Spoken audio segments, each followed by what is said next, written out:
is a huge improvement.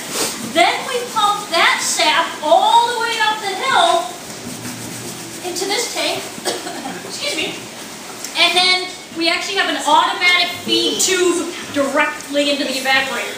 So if you do it that way, you don't have to carry sap at any point in the process.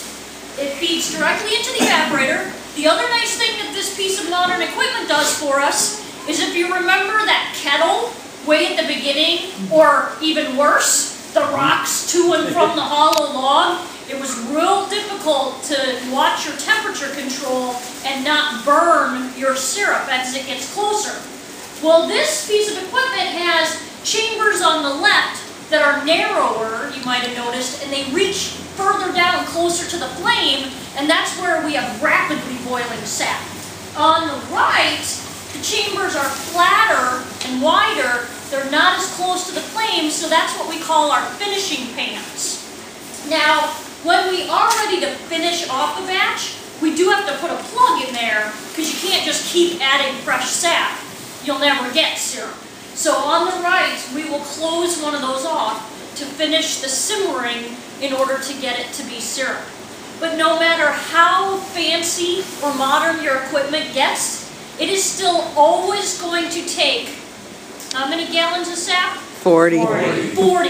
Every single one of those containers stretched all the way across this room has to be full before you're going to get one filled with syrup. So that is a lot of work and a lot of time. This evaporator can make a batch in about 8 hours, is how long it takes from fresh sap to syrup. That's still a lot of time. It's one of the reasons why pure maple syrup is expensive in the stores. Another reason would be is that sugar maple trees are not really that common. We're actually quite lucky to have some here. They're only in Canada and New England and the upper Midwest. How much do you think a gallon of pure maple syrup would cost? $20. It depends on the year, yeah. 50, 60, some years maybe even $70. So that is why many folks will buy Log Cabin, Aunt Jemima, Mrs. Butterworth's, right?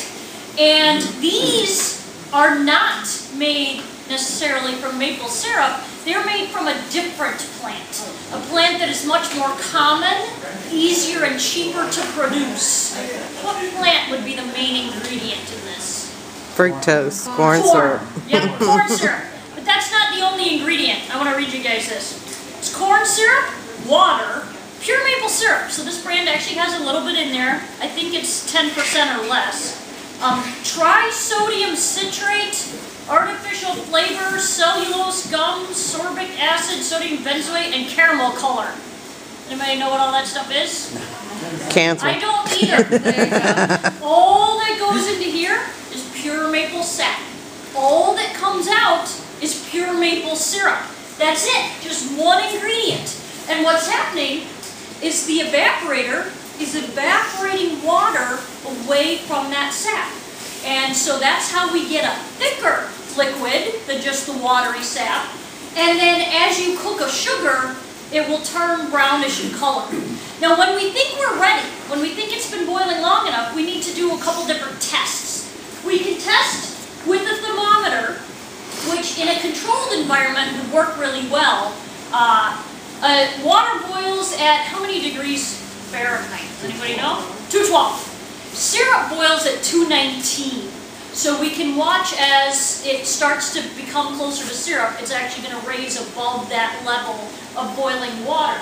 But in this environment where we're outside, we're not here 24 hours a day, that's not quite as reliable. We use something called a hydrometer.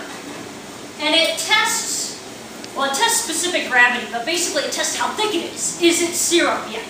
So I'm actually going to test a batch from here. I'm going to draw off a sample and we're going to test it together.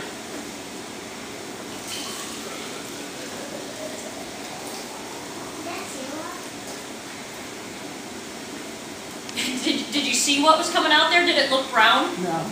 No, so it's probably not going to be ready. But we'll actually do the test. I'll let you decide. If this floats at a specific point on the hydrometer, it will tell us that it is ready. It is syrup.